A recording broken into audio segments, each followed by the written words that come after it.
Shalom, selamat datang di ibadah online GBI Green Pramuka Square. Berikut pengumuman minggu ini. Mari bergabung dalam ibadah doa pagi setiap Senin sampai Sabtu mulai pukul 6. Untuk informasi pendaftaran dapat menghubungi Saudara Jeffrey. Cool Online diadakan setiap hari Jumat pukul 19.30. Bagi Bapak Ibu yang rindu untuk bergabung dalam Cool, dapat menghubungi nomor yang tertera untuk informasi pendaftaran. Bagi saudara yang ingin memberikan persembahan atau perpuluhan, dapat langsung ditransfer ke rekening di bawah ini. Selamat beribadah, Tuhan Yesus memberkati. Shalom, saudaraku yang terkasih dalam nama Tuhan. Puji nama Tuhan, kita masih bisa beribadah semua karena kebaikan Tuhan. Apapun yang saudara alami, apapun yang kita alami saat ini, Tuhan tetap baik dalam hidup kita. Mari sama-sama kita tetap serahkan hidup kita sama Tuhan, karena Tuhan sudah menebus hidup kita, memberkati kita lebih indah dan lebih baik lagi. Sama-sama kita buka hati kita untuk memuji dan memuliakan nama Tuhan. Haleluya.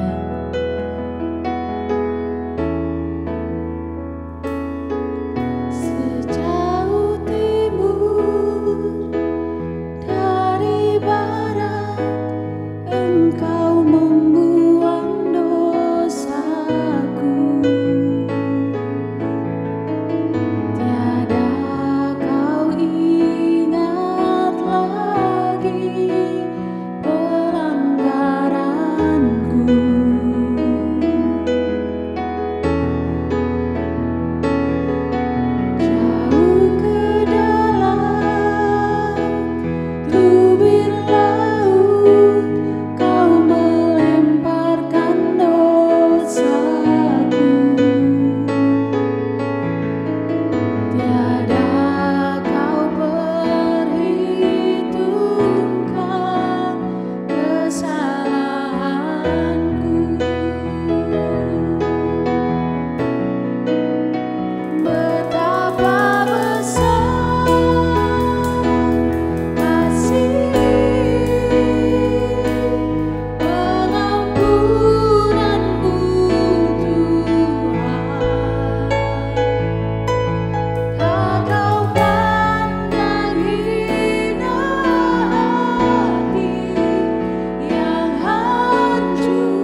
Shalom Bapak Ibu yang dikasihi Tuhan.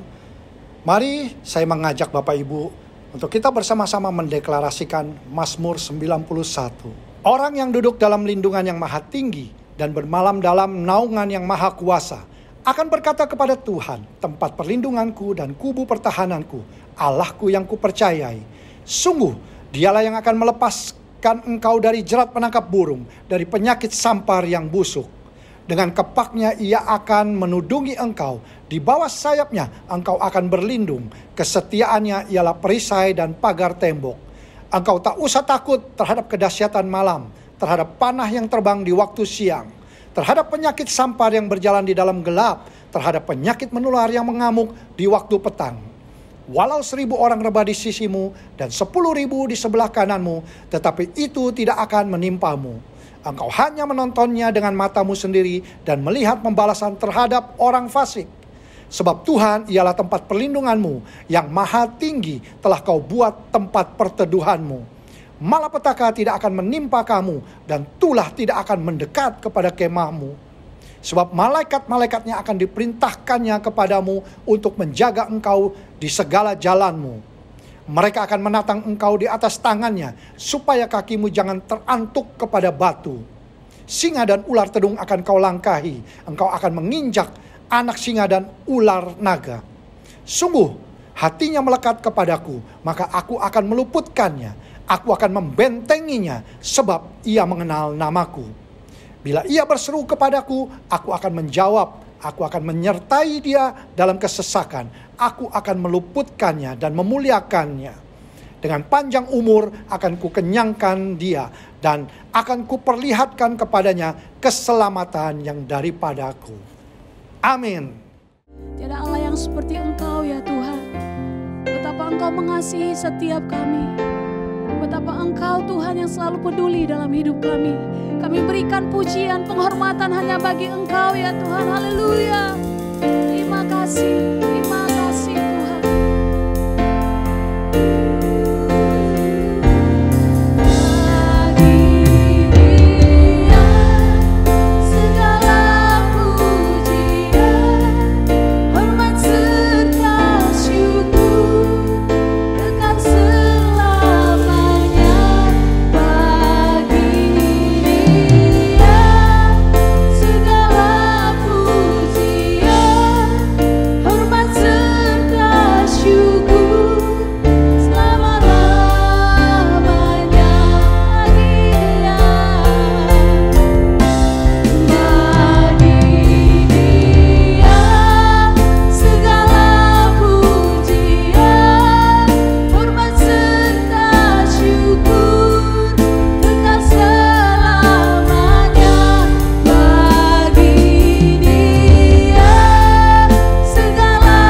Shalom semuanya.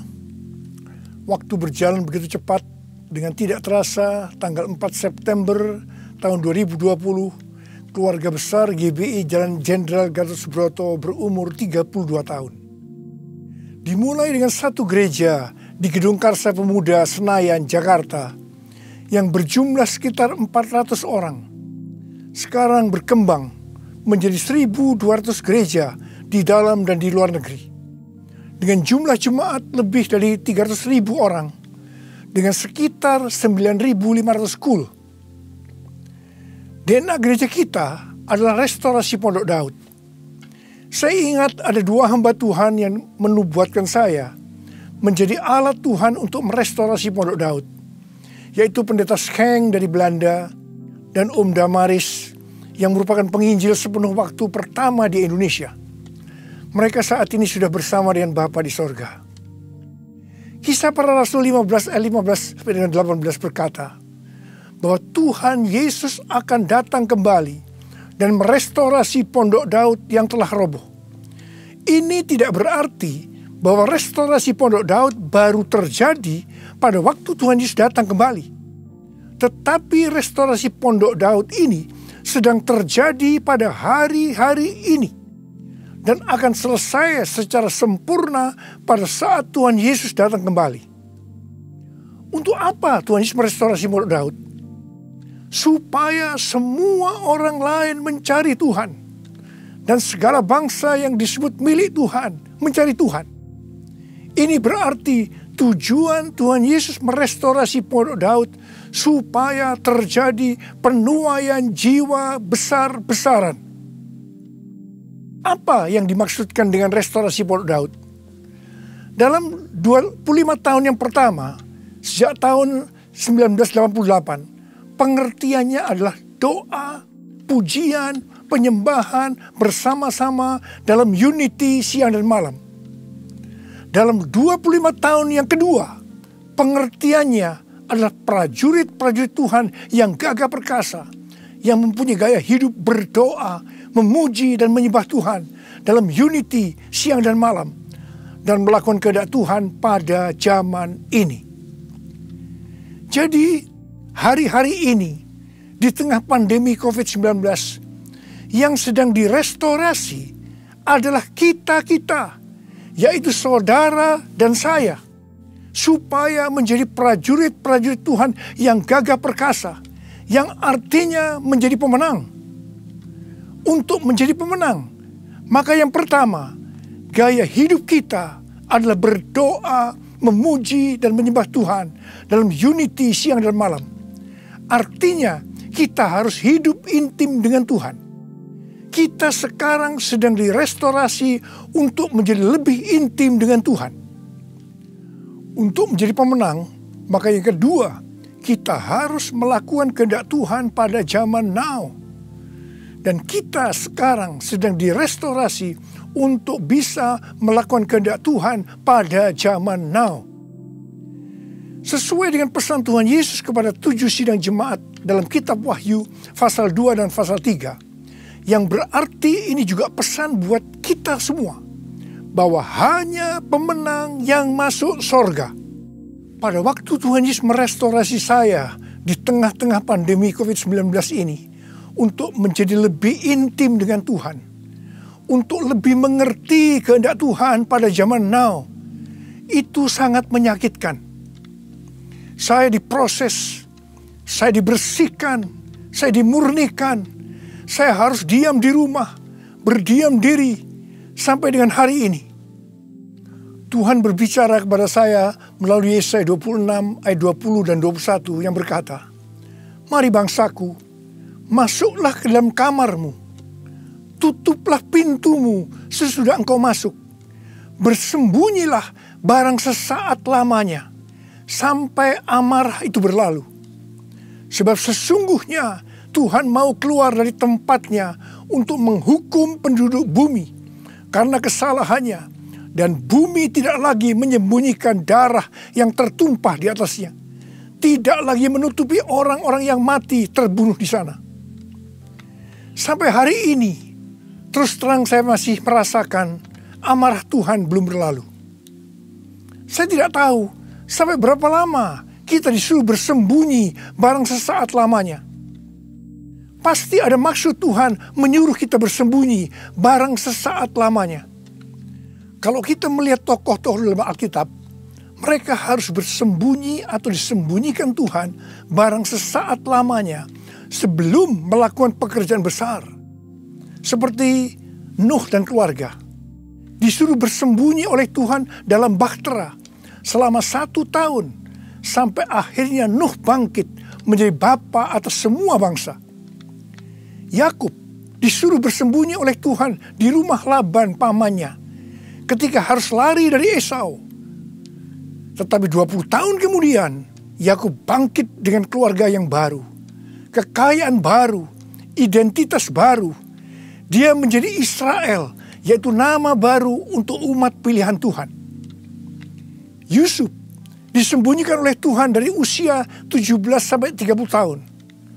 Perbudakan dan penjara yang dia jalani menjadi sekolah di mana Tuhan mempersiapkan Yusuf menjadi orang kedua di Mesir setelah Firaun.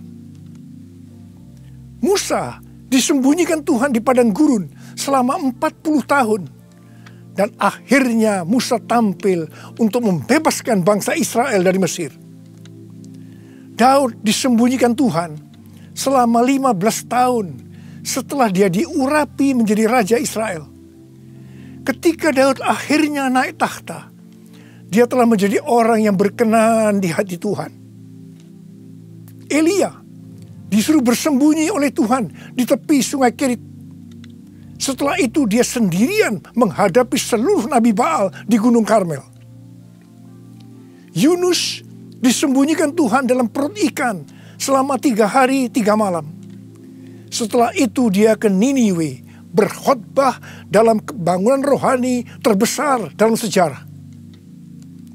Murid-murid Tuhan Yesus disuruh bersembunyi oleh Tuhan di kamar loteng Yerusalem selama 10 hari. Sampai Roh Kudus dicurahkan secara luar biasa. Mereka dipakai untuk melakukan amanat agung. Penuaian jiwa besar-besaran terjadi. Paulus disembunyikan oleh Tuhan di tanah Arab dan di Damsyik selama 3 tahun. Ketika dia kembali, dia dipakai Tuhan secara luar biasa dan menjungkir balikkan dunia. Paulus juga disembunyikan Tuhan di dalam penjara Romawi.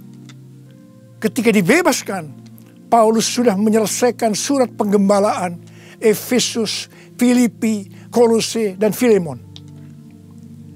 Rasul Yohanes disembunyikan Tuhan di Pulau Patmos, di mana kitab Wahyu, kitab nubuatan terbesar sepanjang masa, dituliskan, dan sekarang itu diberikan kepada kita. Akhirnya yang paling luar biasa, Allah menyembunyikan Tuhan Yesus. Dia tinggal di dalam rahim bumi selama 3 hari. Dan pada hari ketiga, Tuhan Yesus bangkit dan membawa keselamatan bagi seluruh umat manusia. Saya percaya, setelah kita, yaitu saudara dan saya, taat waktu disuruh bersembunyi barang sesaat lamanya, meskipun kita akan mengalami hal-hal yang tidak enak, kebosanan, perasaan takut, khawatir, putus asa. Tetapi pasti setelah itu ada berkat, kuasa, pengurapan double portion yang Tuhan Yesus sediakan. Haleluya! Ke depan ini, Tuhan akan memakai setiap kita sesuai dengan rencananya. Untuk itu, Tuhan menyembunyikan kita barang sesaat lamanya.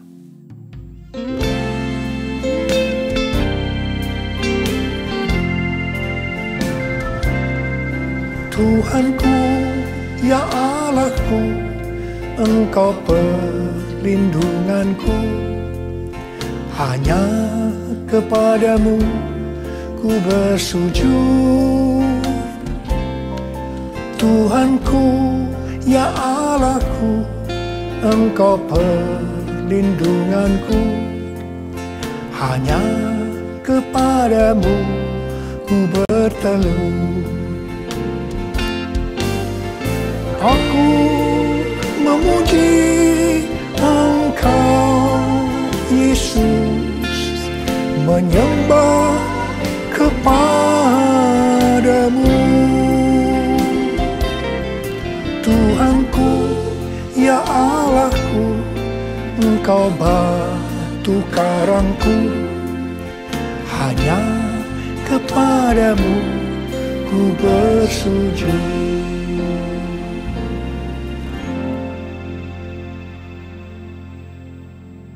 Tadi dikatakan, untuk menjadi pemenang, maka ada dua hal yang harus dilakukan.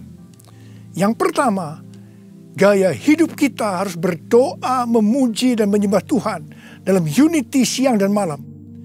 Artinya hidup intim dengan Tuhan. Yang kedua, melakukan kehendak Tuhan pada zaman now. Para ahli teologi sedang mengamati bahwa ada 3 gerakan besar yang sedang terjadi dalam menyelesaikan amanat agung Tuhan Yesus. Gerakan pertama melalui gereja rumah. Kul termasuk di sini. Yang kedua, melalui kesembuhan massal.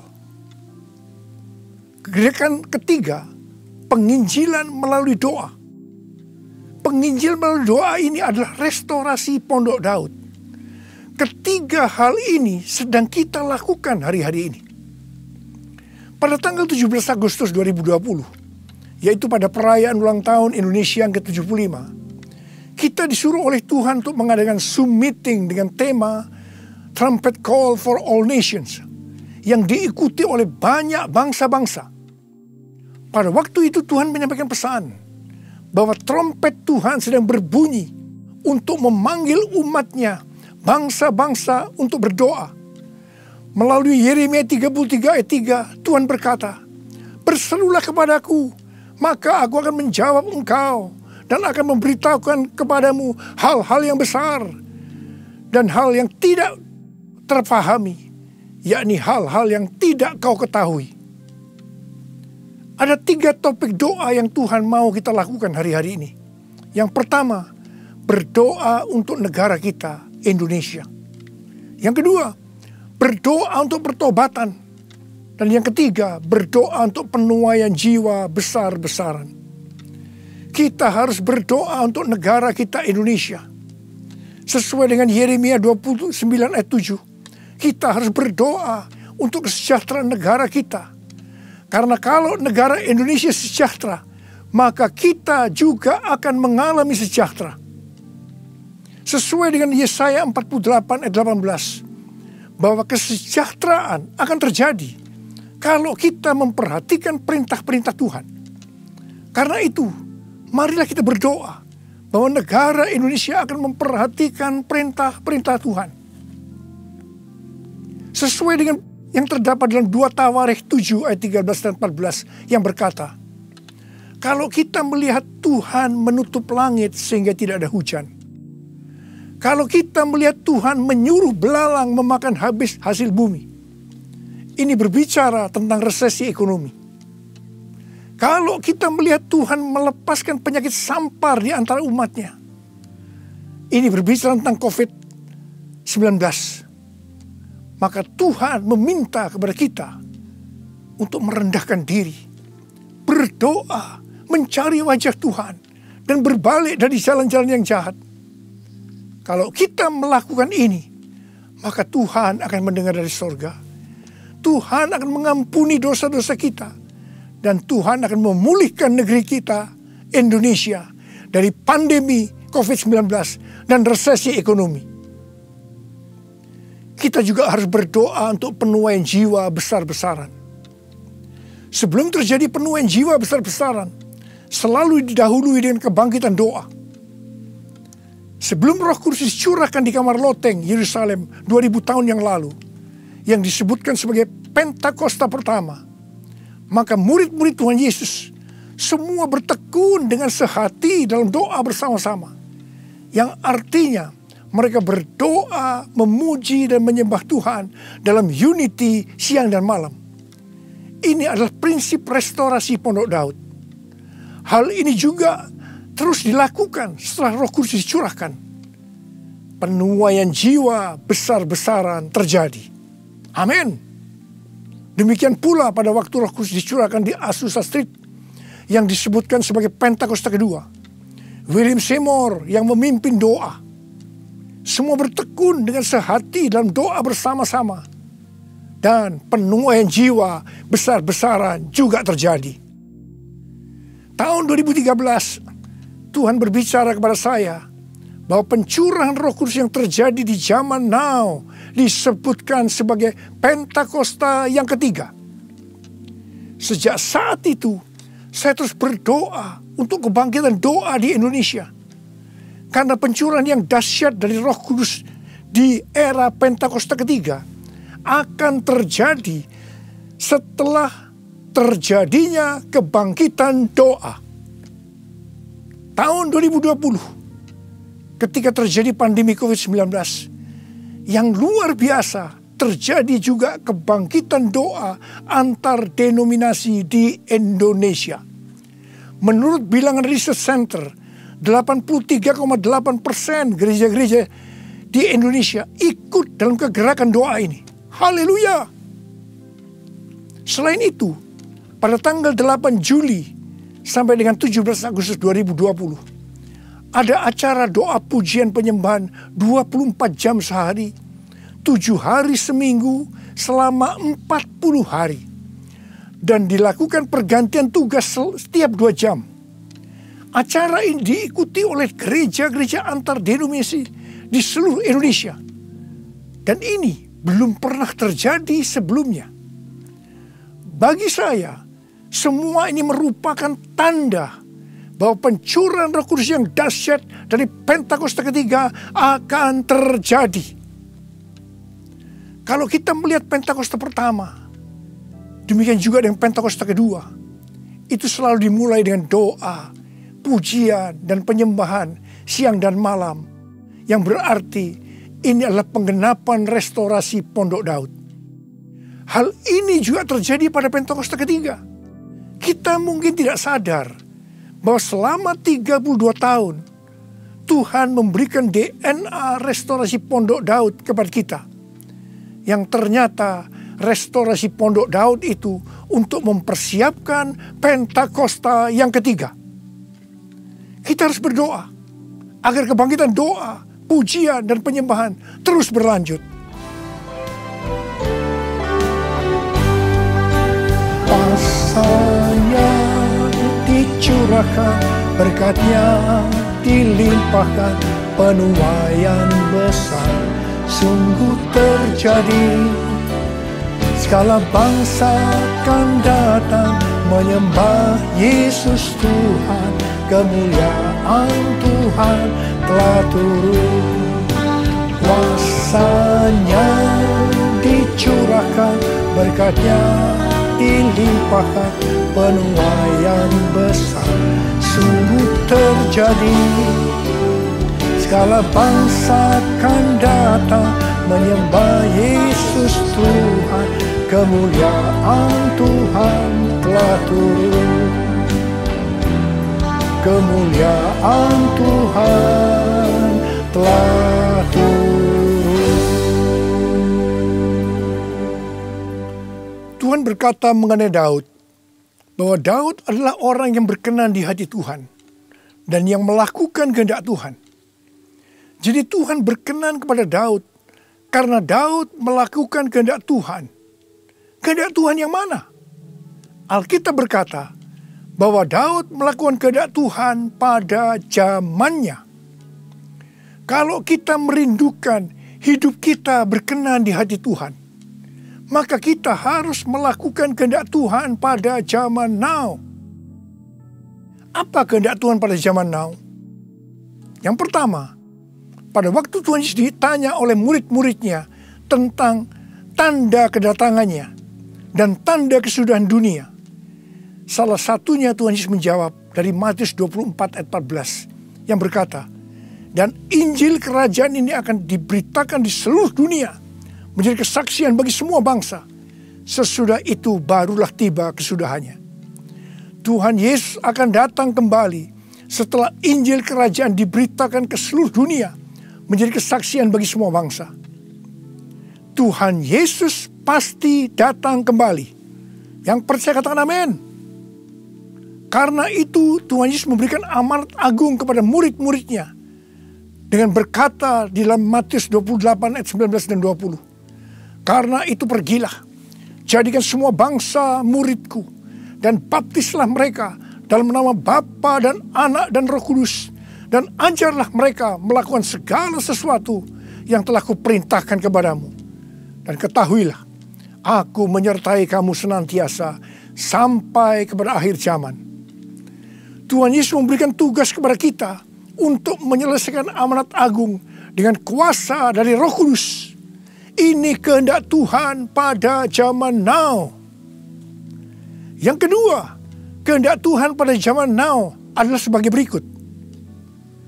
Dari tanggal 19 September tahun 2020 sampai dengan 7 September 2021, menurut kalender Ibrani, kita memasuki tahun 5781 yang disebutkan dengan P Alef. P Alef artinya 81. P menggambarkan sebuah mulut, di mana peranan mulut adalah untuk memuji, meninggikan, mengucap syukur kepada Tuhan, melepaskan berkat, bukan dipakai untuk berbicara hal-hal yang kotor, gosip, porno, kepahitan, menjalikan orang lain, hoax, dan lain-lain. Alef adalah angka 1. Suatu permulaan yang baru. Yohanes 1 ayat 1 berkata, pada mulanya adalah firman. Firman itu bersama-sama dengan Allah. Dan firman itu adalah Allah. Jadi memasuki tahun P Alef, mari kita berjanji kepada Tuhan untuk menggunakan mulut ini hanya untuk berbicara tentang firman Tuhan. Ini adalah kehendak Tuhan pada zaman now, yaitu menggunakan mulut ini hanya berbicara tentang firman Tuhan. Saudara yang mau melakukan, katakan amin. Mari kita yang mau melakukan ini, kita ikrarkan janji kita ini dengan menyanyikan lagu ini.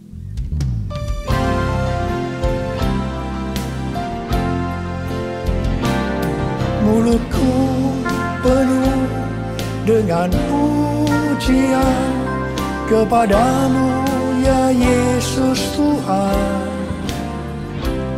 Sepanjang hari ku beri penghormatan kepadamu ya Allahku. Mulutku penuh dengan pujian kepadamu ya Yesus Tuhan. Sepanjang hari ku beri penghormatan kepadamu ya Allahku.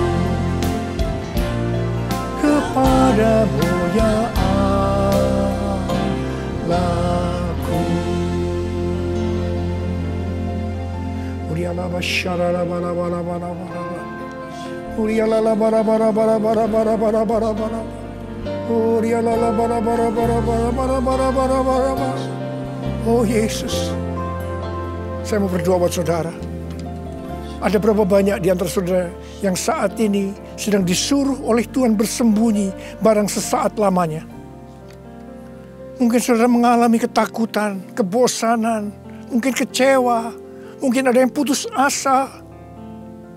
Tapi ketahuilah, Tuhan menyuruh kita, menyuruh saudara bersembunyi barang sesaat lamanya untuk merestorasi saudara, untuk menjadi prajurit-prajurit Tuhan yang gagah perkasa, untuk menjadi pemenang, dan hanya pemenang yang masuk surga. Tuhan, berikanlah damai sejahtera-Mu buat anak-anak-Mu Tuhan. Kasihani mereka ya Tuhan, kasihani. Sudah lama Tuhan mereka sedang menunggu-nunggu ini. Terima damai sejahtera Tuhan, terima kesembuhan, terima mujizat Tuhan. Oh Tuhan terima kasih. Ya Tuhan terima kasih. Tuhan terima kasih. Tuhan terima kasih. Terima kasih Tuhan. Terima kasih. Dalam nama Yesus. Amin. Mari kita akan masuk ke dalam perjamuan kudus. Kita akan mengingat ayat ini.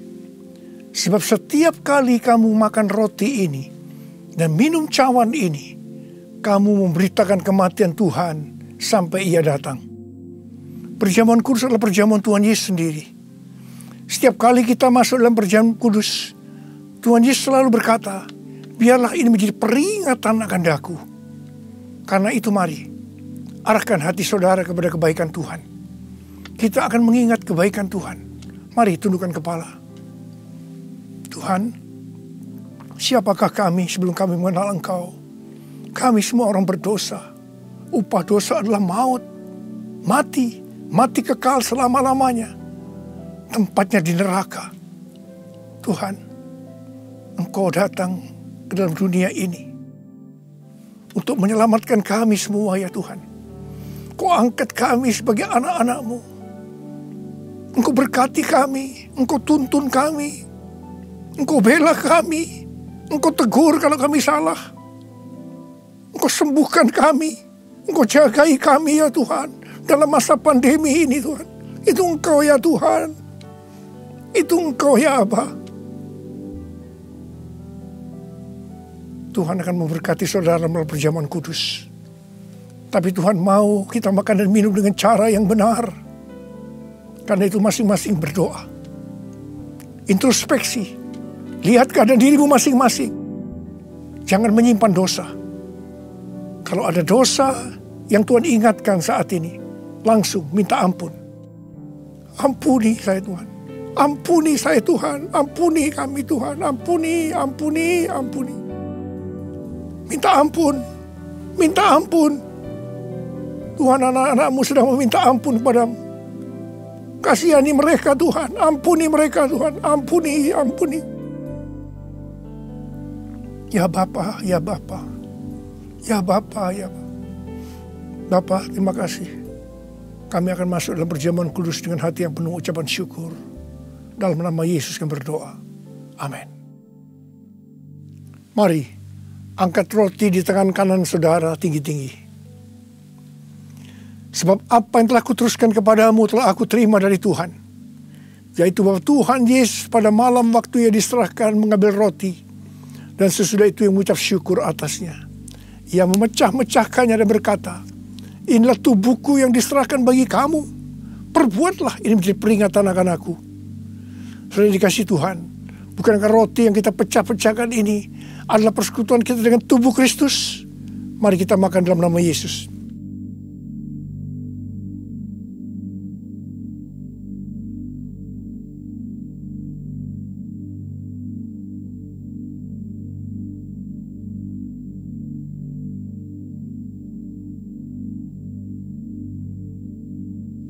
Mari, angkat cawan di tangan kanan saudara tinggi-tinggi.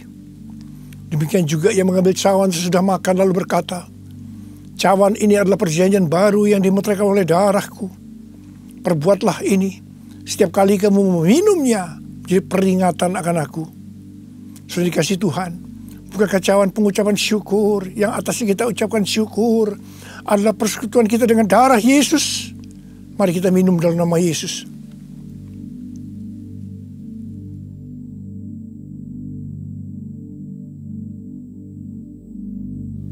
Mari, angkat tangan saudara.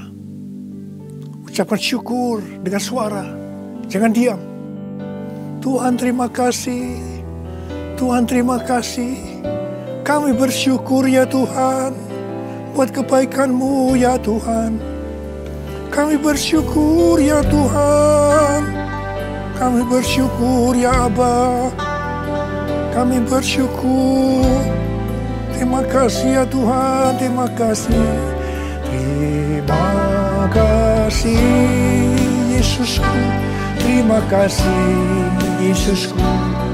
Puji syukur hanya bagi Tuhanku. Terima kasih Yesusku. Terima kasih Yesusku. Puji syukur hanya bagi Tuhanku.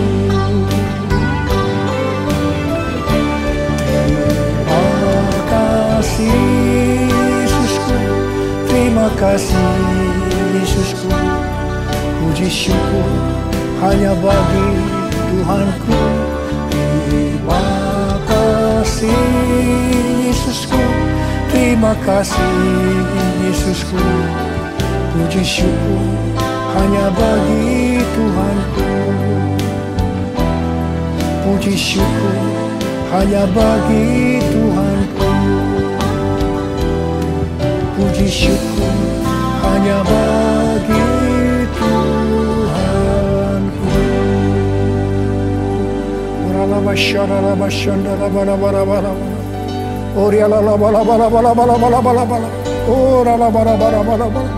Oh Yesus, Yesus, Yesus, Yesus, Yesus, Tuhan Yesus, Tuhan Yesus, Tuhan Yesus.